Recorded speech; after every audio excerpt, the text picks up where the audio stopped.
Nouveau chez iBurst Africa, iBurst double bonus. Profitez doublement de votre connexion Internet avec les nouveaux forfaits GigaFast. Et en plus d'un accès illimité tous les soirs de 20h à 6h avec GigaNight. Obtenez désormais 3 GB au lieu de 1 GB sur la carte de 50 unités, 8 GB au lieu de 3 GB sur la carte de 100 unités, 25 GB au lieu de 10 GB sur la carte de 200 unités et 50 GB au lieu de 30 GB sur la carte de 400 unités.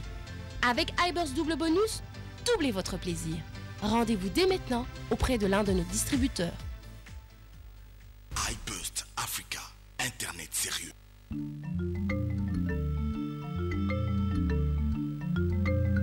Ce programme vous est offert par Orange.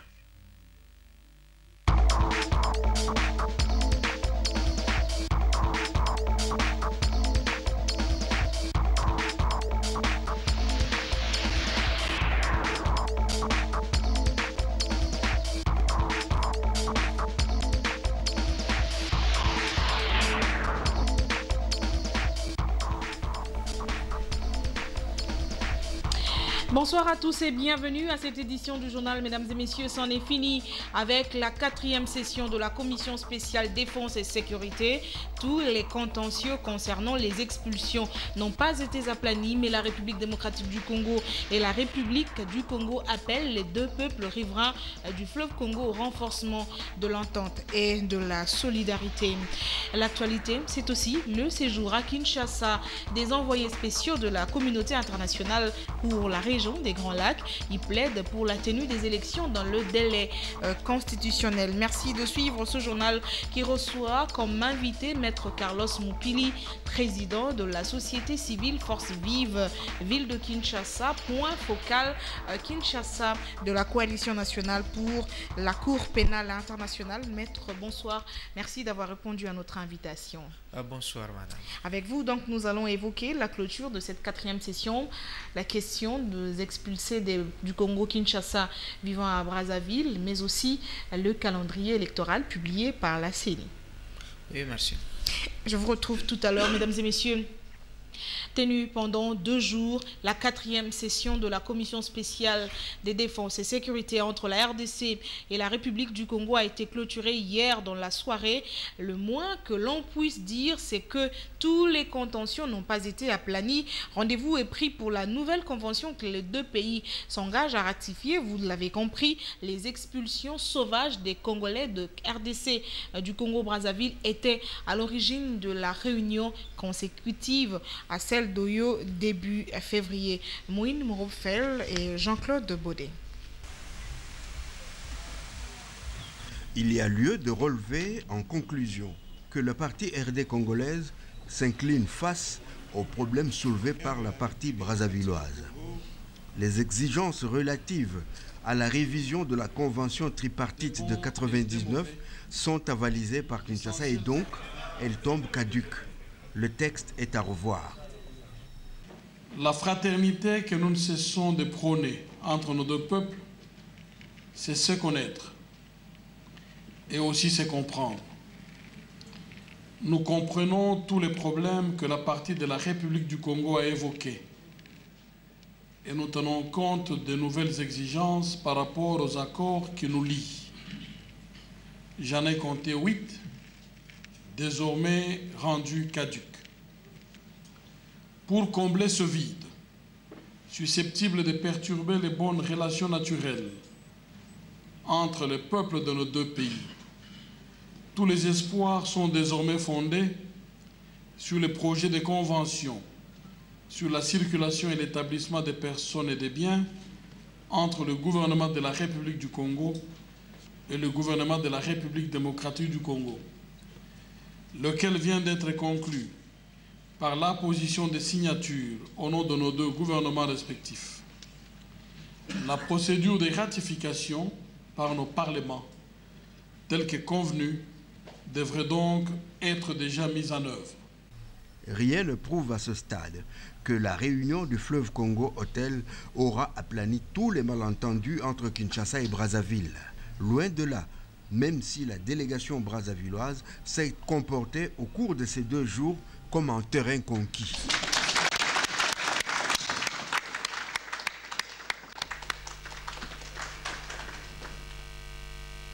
Et après la conclusion de la commission spéciale défense et sécurité, un communiqué final a été rendu public.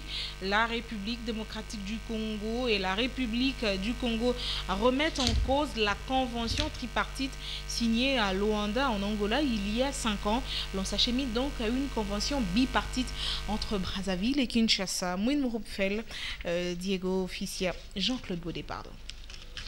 Communiqué final. Après débat et délibération, les résolutions ci-après ont été prises. Concernant l'évaluation des accords qui lient les deux pays en matière de circulation et d'établissement des personnes et des biens, les deux parties, après avoir procédé à la revue des instruments juridiques, ont noté et pris acte de leur caducité en raison de la non-ratification. Ainsi, les ministres ont procédé à la signature de la Convention portant circulation et établissement des personnes et des biens entre les deux pays et ont recommandé sa ratification urgente par les parlements respectifs. S'agissant de la question des expulsions des Congolais de la République démocratique du Congo, vivant en République du Congo, ils ont concerné à ce jour 136 804 personnes, dont 46 154 hommes, 33 574 femmes et 57 076 enfants. Les partis ont convenu de mettre sur pied une équipe mixte de la commission spéciale Défense et sécurité, en vue d'examiner au cas par cas toutes les allégations en rapport avec les violations des droits humains survenues au cours de ces expulsions et d'envisager, le cas échéant, la réparation des préjudices avérés. Alors, maître, vous avez suivi, il faut entre Kinshasa, Brazzaville, mettre en place une nouvelle convention. Il fallait arriver par là pour aplanir les vues entre les deux pays, et puis restaurer la confiance, la solidarité entre Brazzaville et Kinshasa. Non, je suis en train de voir que nous sommes en train de faire tout pour bricoler, qu'on revienne dans de bonnes relations avec nos voisins. Congo-Brazzaville. Parce que la procédure même, elle est un peu étonnante, ou je dis encore bricolée en droit international.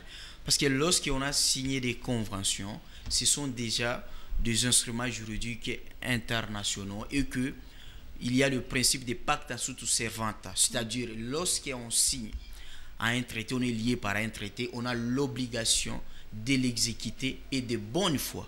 Maintenant, qu'à cela ne tienne, la question qui préoccupe aujourd'hui les deux pays, surtout nous les Congolais, c'est la déshumanisation dont nos compatriotes ont été victimes. Je crois que ce n'est pas qu'il faut signer encore une autre convention bipartite pour que Brazzaville puisse maintenant refouler en respectant la procédure et les normes et les droits internationaux. Je crois que dans la constitution du Congo-Brazzaville, au niveau même de son préambule, réaffirme le respect de la charte africaine des droits de l'homme et du peuple. Ouais. Mais lorsque Congo-Brazzaville fait l'expulsion collective, c'est la violation de l'article 12 alinéa 5 de cette charte. Sans en informer le gouvernement de la République démocratique du Congo. C'est ça, ce sont des notions élémentaires. En Angola. Oui, ce sont des notions élémentaires du droit international que le Congo-Brazzaville devrait respecter. Je crois que, pour encore une fois, le Congo-Brazzaville cherche à faire quoi? À se déshabiller de ces de tout ce qu'il a fait comme crime. Les Congo-Brazzaville, se retrouver ce sont des coincés stratégies, mais oui, contre le mur et puis proposition annuler certains articles de cette convention et proposer une nouvelle convention entre Kinshasa et Brazzaville. Oui, mais ça sert à quoi? Parce que j'ai dit, le Congo-Brazzaville, c'est un État qui viole sa propre constitution. J'ai dit, au niveau de son préambule, ça réaffirme le respect de la Charte africaine des droits de l'homme et des peuples. Ça reconnaît la Déclaration universelle des droits de l'homme, qui, à son article 13, reconnaît à toute personne de quitter son pays et d'aller dans un autre pays étranger et de revenir. Ça reconnaît l'article 14 de cette même Déclaration universelle des droits de l'homme, les droits d'asile. Et au-delà de ça, à l'article 42 du Congo, de la Constitution du Congo-Brazzaville, reconnaît aux étrangers le même droit que les nationaux. Est-ce que c'est ce qu'on reconnaît? Est-ce qu'il faut encore une autre convention? Ou s'il y avait une convention autre que ça, que la précédente, le Congo-Brazzaville n'allait pas faire ça? Au regard de tout ce que vous dites, Maître Carlos Moupili, quelle est, selon vous, la vraie face cachée ou la vraie réalité cachée qu'on ne dit pas de ces expulsés de Kinshasa qui vivent au Congo-Brazzaville? Jusque-là, l'État provocateur est hypocrite. C'est pourquoi on nous laisse dans des interprétations. Parfois, on interprète sa relation avec le président rwandais. Or, jusqu'à la preuve du contraire, le président Kagame n'a jamais déshumanisé les Congolais sur le territoire rwandais. On parle même de l'Angola. Même l'Angola n'a jamais atteint ce niveau-là. Le problème est que je crois qu'il faut voir l'avenir. Je disais encore l'autre fois qu'il y a deux mécanismes lorsqu'il y a un différend entre deux États. Il y a le mécanisme classique qui consiste à privilégier la diplomatie. Mais ça aboutit quoi? À des conclusions de type non contraignantes. Mais la vraie voie, c'est le mécanisme juridictionnel qui consiste à saisir des juridictions internationales. Il n'en est pas question là où on devrait de la part du gouvernement congolais. En tout cas, jusque-là, il n'en est pas question. Mais c'est ça. Mais c'est ce que j'ai dit, qu'il fallait suivre cette voie-là, parce que c'est cette voie qui pouvait nous arriver lorsqu'on pouvait saisir des cours d'arbitrage ou bien la Cour internationale de la justice, soit la Cour pénale internationale, on pouvait arriver à des résultats très contraignants. Parce que face à un voisin, connaissez pas sa position, parce que c'est un voisin hypocrite. Vous savez qu'en droit, en droit, vous êtes avocat, vous le savez mieux que moi, mieux que nous, il faut apporter des preuves probantes. Est-ce que vous estimez que la République démocratique du Congo dispose de preuves pour amener le Congo-Brazzaville sur le plan international et saisir une justice internationale? Les preuves, on ne les crée pas, mais les preuves, on les rassemble, on les récolte. Nous avons des victimes qui sont ici. Je crois que l'heure est qu'on puisse ouvrir des bureaux d'appel aux victimes du Congo-Brazzaville. Et à cela, on pouvait demander à nos services spécialisés, par exemple les hôpitaux, à donner gratuitement les femmes qui étaient victimes de violences sexuelles des attestations médicales. À des victimes des tortures, des attestations médicales. Et aux autres, par exemple, les familles qui ont perdu les leurs par meurtre ou par disparition, la famille, par exemple, de Rojani, de venir se présenter. Rojani, les cas, par exemple, vous cherchez des preuves, la preuve est là. Alors, Rojani a été tué. Malgré cette session tenue à Kinshasa, l'opération poursuit son chemin. Oui, l'opération. Ça vous inspire quoi, ça? Bon. On tient une session pour consolider la fraternité et la confiance entre Brazzaville et Kinshasa. Entre-temps, l'opération continue. Oui, moi je me dis, je suis un peu réjoui avec l'évolution du droit international. C'est cette évolution qui nous donne, nous les ONG, que nous devenons le sujet du droit international au même titre que l'État. Parce qu'auparavant, c'était les États et les organismes internationaux qui étaient les sujets exclusifs du droit international. Mais aujourd'hui, comme nous, les ONG, nous sommes aussi les sujets au même titre que nos États. Je crois que même si l'État privilégie la voie diplomatique, mais nous disons, nous privilégions la voie judiciaire et nous allons arriver jusqu'au bout. nous. On va terminer cette question avec ce qui se présente finalement concrètement. Ce sont des expulsés qui sont maintenant à Maluku au niveau de la société civile. Est-ce que vous avez déjà fait un tour par là? Qu'est-ce que vous avez apporté comme soutien à ces victimes ou à ces expulsés du Congo-Brazzaville, nos compatriotes congolais? Les soutiens tellement éloquents du fait que c'est depuis les 10 mai que nous avons demandé et nous avons levé les tons et nous avons présenté leurs problèmes à qui des droits. Et c'est ce que les autorités nous ont écoutés et ils les ont désengorgés, ils les ont déplacés. De l'eau potable, de l'électricité où ils sont. Est-ce que vous avez quand même pensé à faire un geste dans ce sens-là? Bon, nous, on n'a pas de moyens, nos moyens sont limités. Mais ce que nous connaissons, nous pouvons pousser les responsables. C'est eux qui ont le devoir de secourir ces gens. Bon, nous connaissons aussi avec les budgets maigres. Nous avons voulu investir dans le multipartisme, contrairement avec Mouzé qui a investi dans les services nationaux et le réserve stratégique. Là, on pouvait avoir des provisions alimentaires pour secourir à nos compatriotes. Malheureusement, le parti politique congolais ne font que des bruits, ils ne produisent pas. Je veux vous retrouver. Il est temps pour nous de continuer cette édition. Les envoyés spéciaux de la communauté internationale dans la région des Grands Lacs ont séjourné à Kinshasa. Vous le savez, à l'issue de leur séjour dans la capitale congolaise, ils ont fait la restitution devant la presse. Ils ont évoqué la situation sécuritaire et les élections. En ce qui concerne les élections, par exemple, les envoyés spéciaux ont demandé à la CENI de publier le calendrier électoral global. Ils plaident pour la tenue des élections dans le délai constitutionnel. Fiston Kazadi, Albert Omba, reportage.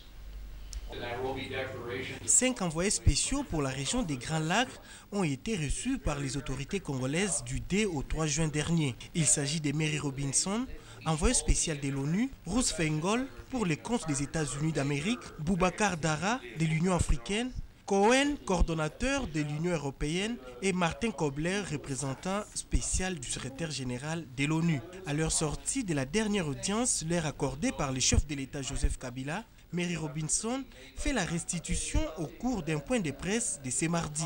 Nous avons commencé chaque rencontre, je crois, avec les choses positives dans l'implémentation de l'accord cadre. Parce que si on pense qu'il y a 18 mois, on a fait beaucoup de progrès avec le défi militaire de M23 et la déclaration de Kampala, avec le processus militaire contre l'ADF NALU, maintenant le commencement des passés d'armes de FDLR.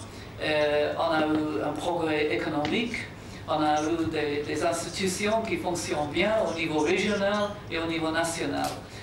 Nous avons soulevé surtout trois problèmes, 3 préoccupations que nous avons comme des envoyés spéciaux. D'abord, l'M23, les ex-combattants qui sont ou bien à Uganda ou bien à Rwanda et qu'il faut faire plus de progrès pour implémenter la déclaration de Kampala. Les envoyés spéciaux préparent aussi la prochaine réunion des chefs d'État prévue en septembre 2014 dans le cadre du mécanisme régional des suivis du processus de paix dans les pays des Grands Lacs. Et le séjour des envoyés spéciaux de la communauté internationale pour la région des Grands Lacs était au menu du point de presse hebdomadaire de la mission des Nations Unies pour la stabilisation de la République démocratique du Congo. La situation sécuritaire dans l'est de la RDC était également évoquée. Hermione Onvou, Albert Omba, compte rendu. La visite des envoyés spéciaux du pays des Grands Lacs auprès des officiels congolais a fait l'objet de la conférence de presse de la MONUSCO. Selon Martin Kobler, l'organisation des élections de 2016 et la situation sécuritaire sont les éléments essentiels de leur entretien. La communauté internationale et les envoyés spéciaux ont fait très clair qu'on est prêt à soutenir ce processus démocratique d'avoir des élections libres, justes, transparentes, pacifiques ici dans le pays, mais il y a certaines conditions pour le financement et c'est d'avoir un calendrier global des élections locales, provinciales, nationales et présidentielles. La MONUSCO s'est dit également satisfaite de l'organisation d'une commission mixte entre les deux Congos pour aplanir leurs différends. J'ai aussi dit qu'il faut avoir une commission bilatérale parce que les expulsions en masse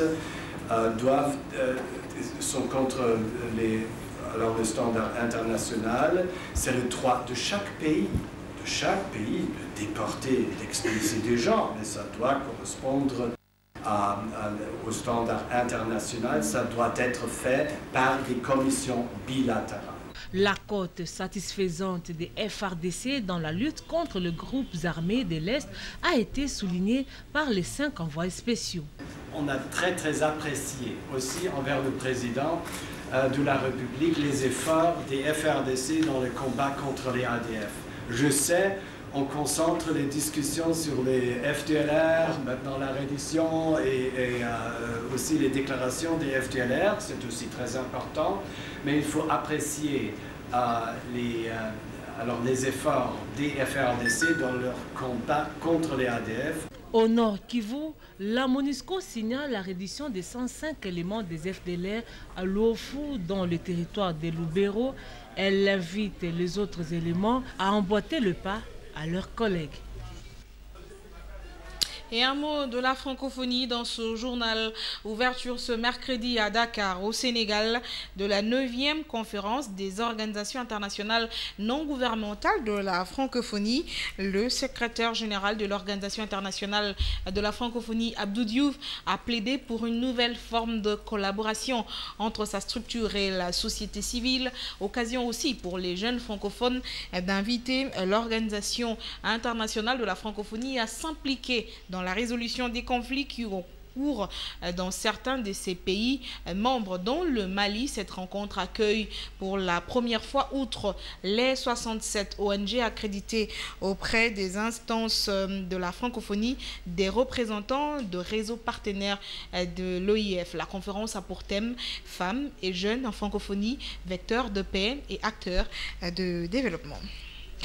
Le Conseil de l'apostolat des laïcs catholiques du Congo a tenu du 30 mai au 1er juin dernier son 5e atelier des acteurs politiques catholiques, thème retenu l'avenir de la nation face aux enjeux politiques, réflexion sur les modes de scrutin. Dans une déclaration faite hier à la presse, le KLCC appelle les forces politiques au dialogue. On écoute le porte-parole du KLCC au micro de Tapilutunu et de Luc Kyungu.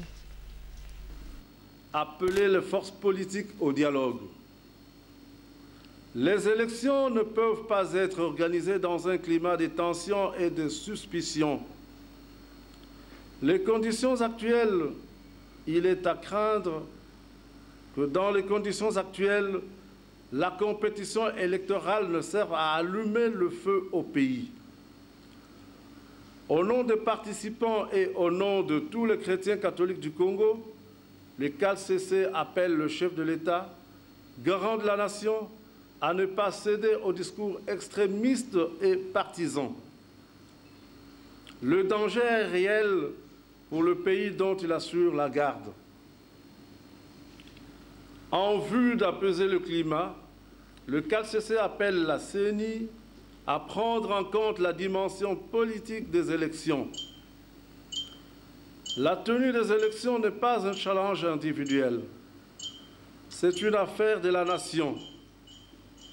Au stade actuel, il est préférable que la CENI s'occupe de l'organisation de l'administration électorale en formant les agents à travers tout le territoire national et en équipant les différents bureaux de sorte que les équipes maîtrisent le système longtemps avant le scrutin dont la tenue ne peut être programmée sans le consensus de forces politiques. Agir autrement, c'est en rajouter aux soupçons et donc hypothéquer les chances d'une élection apaisée, transparente et crédible. Le consensus indispensable ne peut être obtenu qu'en dialoguant. Et puis, du sport, Kinshasa s'est réveillé ce matin avec une mauvaise nouvelle, notamment pour les supporters de l'ASV Club. Le défenseur central du team vert et noir de la capitale, Thierry Kasereka, a été grièvement blessé dans un accident de circulation survenu ce mercredi aux petites heures du matin au rond-point Kimpwanza dans la commune Kasavubu. Le joueur a été admis aux soins dans une polyclinique de la capitale. Selon des témoins, le footballeur au volant de sa Mazda 4x4 roulait à vive allure lorsque son véhicule a perdu une roue avant. Les mêmes sources rapportent que les policiers arrivés sur les lieux ont extrait de la voiture des bouteilles des boissons alcoolisées dont des liqueurs. En dehors de nos frontières, un représentant suisse du comité international de la Croix-Rouge a été tué ce mercredi à Sirte, en Libye, par des hommes armés. D'après des stations de télévision libyennes citées par le magazine Jeune Afrique, la victime serait le chef du bureau du CICR à Misrata, dans l'ouest du pays. Les assaillants auraient intercepté sa voiture alors qu'il effectuait une mission à Sirte, a expliqué un porte-parole du Croissant Rouge libyen. Maître, je vous retrouve, Maître Carlos Moupili. On a suivi tout à l'heure le reportage des envoyés spéciaux pour la région des Grands Lacs qui demandent la publication du calendrier global pour les élections. Mais d'abord, cette publication du calendrier électoral pour les élections municipales, locales et urbaines publiée par la Commission électorale nationale indépendante. Quel est le point de vue de la société civile Force Vive? Oui. Je crois que pour les envoyés internationaux, chacun doit jouer sa partition. Ils doivent nous aider à ce que le pays soit bien sécurisé. Parce que la sécurité et la paix constituent des préalables très importants pour l'organisation des élections et surtout les élections locales. Concernant les positions des uns et des autres, j'ai vu la majorité parler de oui, l'opposition parler de non, une frange aussi de la société civile a parlé de non. Mais nous voulons que ces oui ou ces non soient rationnels. C'est-à-dire que les gens puissent étudier, analyser si vraiment on peut parler de oui ou bien on peut parler de non. Parce que souvent on voit les gens dire oui, mais ça se situe où votre position finalement? Vous êtes mi-figue, mi-raisin? Je crois qu'au niveau de la société civile, Force Vive, nous, on ne donne pas un point de vue comme ça parce que nous sommes une grande famille de la société civile, la plus ancienne et la plus organisée, la plus implantée sur tous les territoires. Nous devons nous rencontrer. On attend quand Mme Magui elle sera de retour. Elle va convoquer l'Assemblée et c'est là où on pouvait étudier. Mais dorénavant, notre position c'était et que au niveau des arriérés, on pouvait tout oublier des arriérés et qu'on commence un nouveau cycle et que les élections locales. Là, vous épousez urbaines, le point de vue du calendrier publié par la BA Apollinaire Malmal ou la CENI. Oui, parce que si on pouvait commencer avec, comme on commence avec les arriérés de 2011, vous justifiez par quoi? Les arriérés de 2006 peuvent aussi réclamer leurs droits. C'est pourquoi nous disons, pour terminer avec le cycle des institutions illégitimes, on pouvait seulement dire qu'on oublie les arriérés et que les élections qu'on organise, des élections locales, urbaines, ça pouvait commencer le cycle de 2016. Comme ça, en 2015, lorsqu'on organise, on met en place les institutions locales, des entités locales, en 2016, directement, c'est le présidentiel et le législatif national et provincial. Voilà pour nous notre position, c'était avant. Bon, pour ce qui est toujours des problèmes électoraux, nous, on n'a pas voulu vraiment parler à travers le média. Parce que lorsqu'on a créé le cadre de concertation entre la CENI et d'autres acteurs du processus électoral, c'est-à-dire nous voulions réfléchir comme les Bantous. Les Bantous, lorsqu'ils ont les Loussou, le Barza, c'est là où les notables se réunissent pour parler autour du fait sur des questions très importantes de la localité. Et lorsqu'un notable quitte soit vers le chemin de champ ou vers la chasse en train de parler de choses importantes, on risque de les soupçonner qu'il attrape la folie. C'est pourquoi je me réserve de parler des choses importantes ici. Mais Vous êtes avocat, peut-être un point de vue personnel oui, par rapport point à ce de vue personnel, en dehors du point de vue de la nouvelle société, de la société civile Force Vive, qui peut-être sera rendue publique dans les prochains jours. Oui, je crois que j'ai mené beaucoup d'études sur les élections et il y a même 2 articles qui seront publiés. Mais le problème, c'est quoi? Pour la majorité, ce n'est pas la question de dire oui irrationnel. Il faut qu'elle dise oui et qu'elle soutienne vraiment la CENI. Parce que la CENI souffre. Il y a les problèmes, par exemple, d'installation des juridictions. Avant qu'il y ait des élections locales, il faut qu'il y ait des tribunaux au niveau des entités créées. Le MLC en a fait état lors de sa déclaration. Oui. Il faut qu'on revisite aussi la loi électorale. Ce n'est pas des questions de moyens. C'est question du Parlement. Et surtout qu'on a la majorité parlementaire. Il faut qu'il y ait la cartographie. La CENI souffre aujourd'hui. Il y a, si c'est autant, plus de 1600 groupements de fêtes. Surtout au Kasaï, les groupements de fêtes sont supérieurs aux groupements des droits.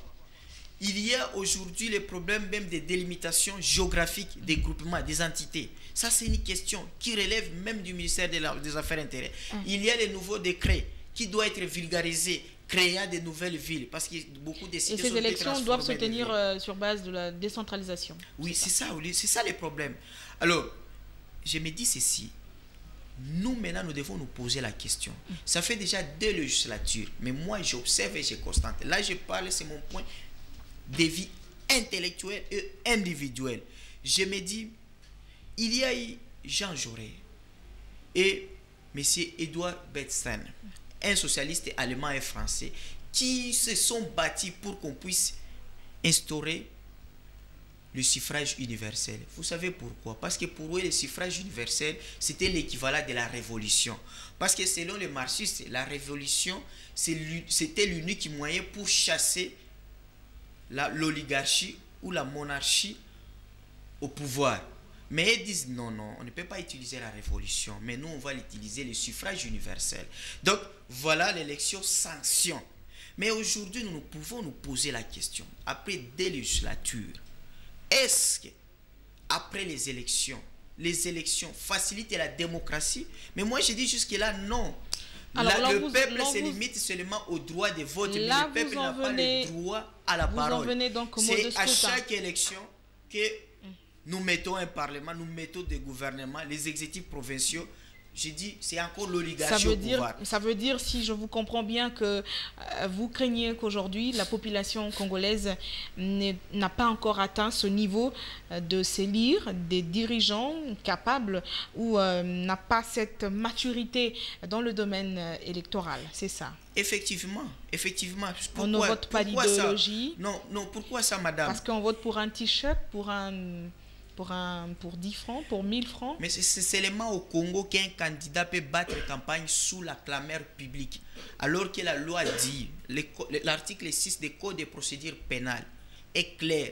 Lorsqu'il y a clameur publique, c'est une infraction réputée flagrante. Alors, un candidat bat campagne et les électeurs disent que mais c'est un détourneur. Ce n'est pas les urnes qui doivent les sanctionner, mais c'est un procès judiciaire qui doit sanctionner ces candidats. Vous êtes candidat aujourd'hui, Maître Carlos, sans t-shirt, sans polo, sans bassine, sans chaise ou sans pain, on ne vous élira pas. C'est ça le problème. Et c'est pourquoi j'ai dit qu'il fallait vraiment, entre nous les acteurs du processus électoral, qu'on puisse avoir un consensus stratégique. Qu'on puisse arriver... Écoutez, madame, vous voyez en Séoul, en Corée du Sud, tous les candidats battent campagne avec les moyens proportionnels, équilibrés. On ne peut pas battre comparaison n'est pas forcément raison. Il faut peut-être rester réaliste et ne pas être dans la fiction, Maître Carlos. C'est pourquoi en Corée du Sud, on ne tombe pas après les élections à une oligarchie au pouvoir. Venons-en au calendrier publié par la Commission électorale nationale indépendante. Vous y croyez, 2015, ces élections dont parle l'abbé Apollinaire Malumalu? Je crois, si vraiment le oui de la majorité est rationnel. Ce que j'ai dit, la majorité, si elle veut vraiment aider Malumalu, ce n'est pas par des applaudissements irrationnels, mais elle doit aider le président, donc la CENI, avec les préalables que j'ai à démontrer. Quand on voit le non, le oui s'enchaîner, l'opposition qui dit non, la majorité qui soutient ce calendrier publié par la CENI, et on sait aujourd'hui que l'abbé Apollinaire Malou est décidé de nous accompagner l'année prochaine aux élections. Vous vous situerez au milieu du village, certainement. Quel va être l'apport de la société civile Force Vive pour amener le peuple congolais à aller aux urnes et à s'élire des dirigeants, des chefs de secteur, nous, c'est de donner seulement des orientations. J'ai dit à l'opposition, c'est maintenant vous criez. Nous, à la société civile, nous voulions que tous les postes du bureau de la CENI soient gérés, assumés par les acteurs de la société civile. Le président vient de la société civile. L'opposition a insisté, la majorité a insisté d'envoyer leurs gens là-bas. Donc, ils doivent consommer les chèques. On ne peut plus dire que Malou il est... Non, ça c'est du chantage, c'est irréfléchi. C'est une honte même pour la classe politique. Et j'ai dit ceci. Pour le peuple congolais, je crois que nous, on n'a pas encore de décisions parce qu'il y a beaucoup de questions qui doivent être faites au niveau de la loi électorale qu'il faut réviser. Parce qu'il y a beaucoup de choses qu'il faut révisiter, madame. Aujourd'hui, à la CENI, on parle de serveur transcentral. Mais notre système juridique répressif ne prévoit pas encore des sanctions relatives à la cybercriminologie. Si aujourd'hui, quelqu'un volait les codes de la CENI, du serveur central, et changer les données, vous allez les réprimer, vous allez les sanctionner avec quelle loi? Des élections fiables et crédibles, vous y croyez également? Les élections crédibles crédibles, souvent s'il faut comparer avec d'autres États, je crois que nous ne pouvons pas aussi partir avec aux élections avec une contestation rationnelle. Mais nous pouvons aller avec une démarche rationnelle. Parce qu'ici au Congo, on commence à contester les élections avant même que les élections soient là. Et on devient élu avant que les élections soient organisées. Ça aussi, il faut aussi avoir une culture de sportivité. Maître Carlos Moupili, je veux vous retrouver pour conclure. On va terminer avec la revue de presse, les journaux des envoyés spéciaux, le séjour des envoyés spéciaux pour la région des Grands Lacs a fait la une des journaux parus ce matin dans la capitale, dans une sélection de Hermione Onvou. Revue de presse.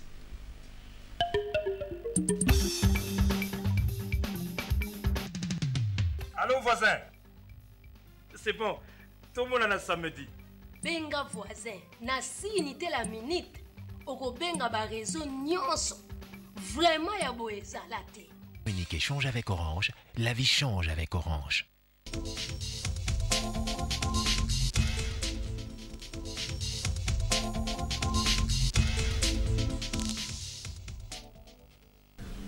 La mission officielle des envoyés spéciaux à Kinshasa rafle la une des journaux. Élection 2015-2016, les envoyés spéciaux exigent un calendrier global qui prendra en compte tout le scrutin, indique la prospérité. Mary Robinson, envoyée spéciale de l'ONU dans la région des Grands Lacs, l'a affirmé hier au cours d'une conférence de presse livrée au quartier général de la MONUSCO. Toutefois, les envoyés spéciaux se disent satisfaits du progrès réalisé par le gouvernement de la RDC, précise Forum des As.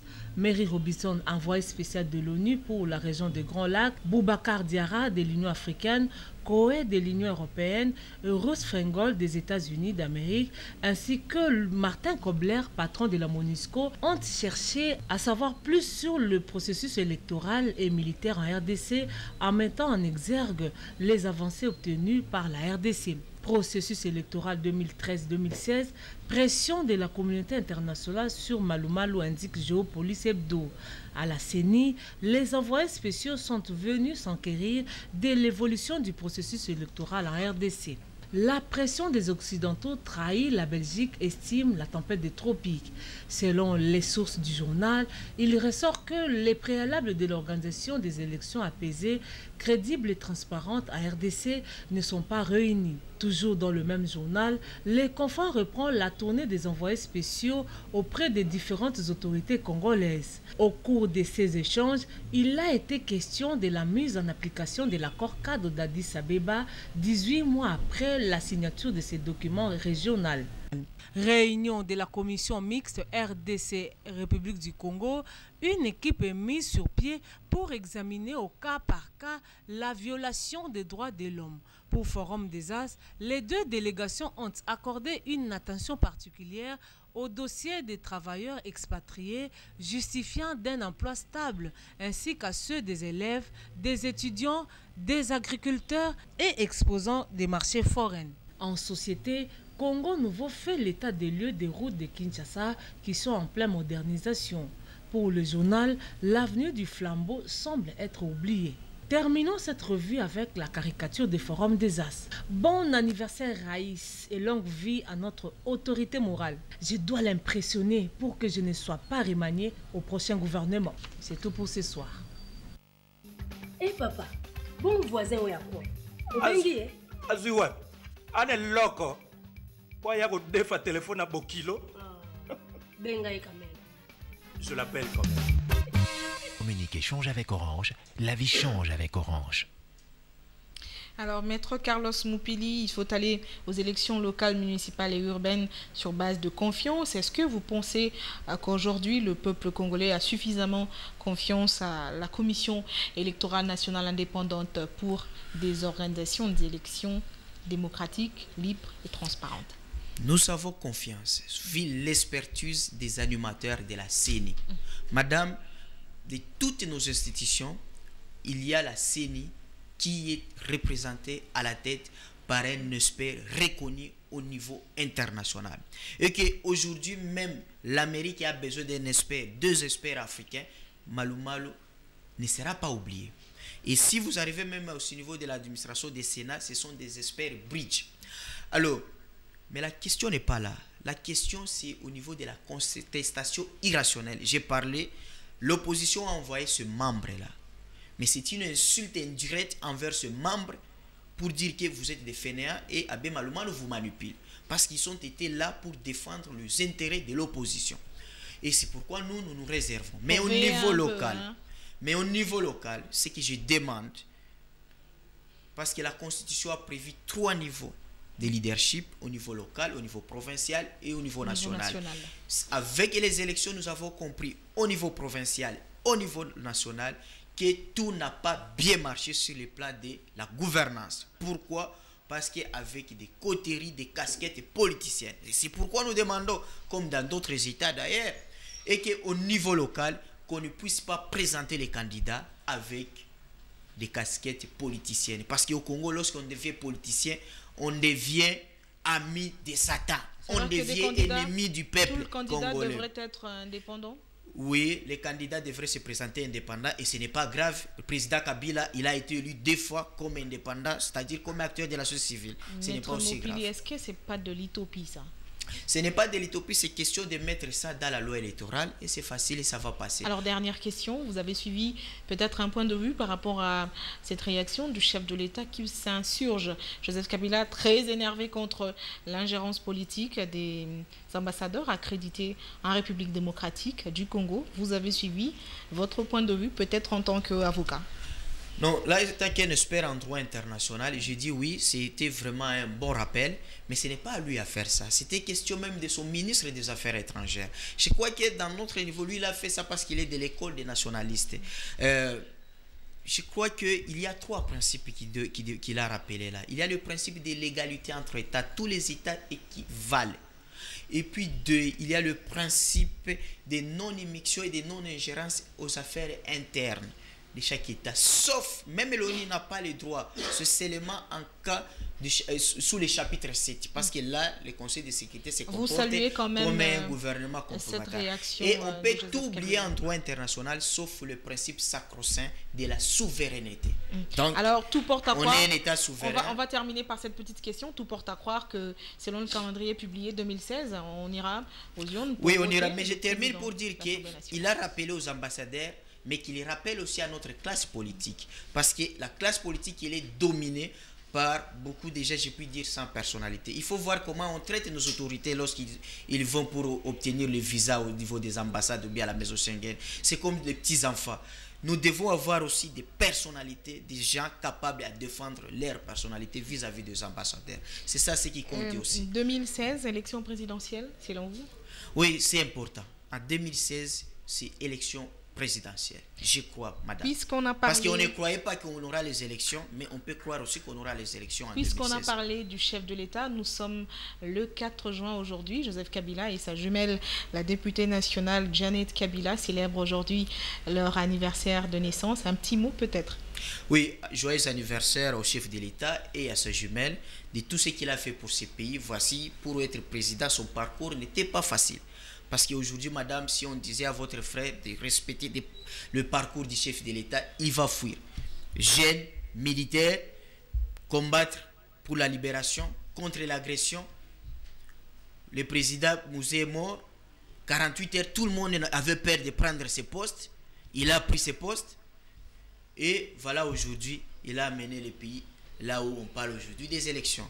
Voilà. Et aussi, comme conseil, je lui demande, comme d'habitude, de créer une nouvelle classe politique. Il nous laisse les infrastructures, qui nous laisse aussi une nouvelle classe politique qui répond vraiment à sa vision. Voilà, c'est tout dit. Heureux anniversaire au président de la République, Joseph Kabila Kabange, ainsi qu'à sa jumelle Janet Kabila. Il fallait donc le faire. Mesdames et messieurs, merci infiniment d'avoir suivi ce journal. La rediffusion, c'est à minuit, demain 7h et 9h.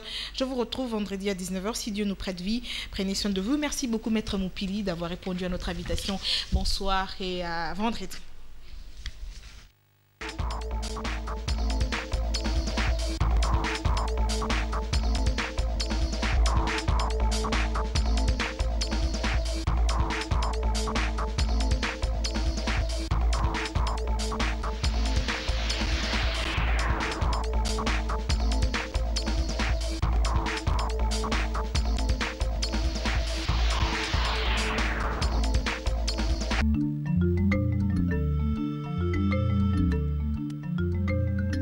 Ce programme vous a été offert par Orange.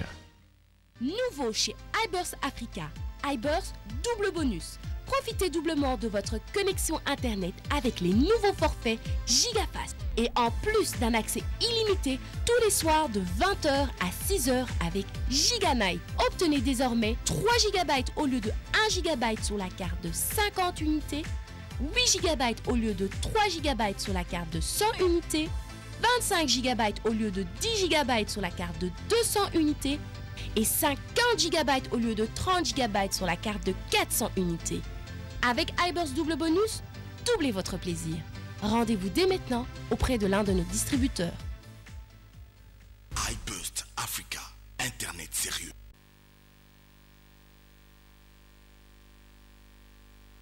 Il a plu au Seigneur de rappeler à lui l'âme de sa fidèle servante Mizele Nsimba Mpangodio Augustine, décédée à Kinshasa le 31 mai dernier. Les familles Mizele et Ndombasi ainsi que Clarisse Mizele annoncent aux amis et connaissances qu'en attendant la levée du corps de la morgue de l'hôpital Biamba Marie Mutombo, le deuil se tient à la résidence familiale 6 avenue Wassalusu numéro 11 au quartier Masangambila, commune de Mongafula. Les familles pleurées demandent à tous ceux qui ont connu Madame Mizele Nsimba Mpangodio Augustine de garder une pensée pieuse en sa mémoire. Il a plu au Seigneur de rappeler à lui l'âme de sa fidèle servante Mizele Nsimba Mpangodio Augustine, décédée à Kinshasa le 31 mai dernier. Les familles Mizele et Ndombasi ainsi que Clarisse Mizele annoncent aux amis et connaissances qu'en attendant la levée du corps de la morgue de l'hôpital Biamba Marie Mutombo, le deuil se tient à la résidence familiale 6 avenue Wassalusu numéro 11 au quartier Masangambila, commune de Mongafula. Les familles pleurées demandent à tous ceux qui ont connu Madame Mizele Nsimba Mpangodio Augustine de garder une pensée pieuse en sa mémoire.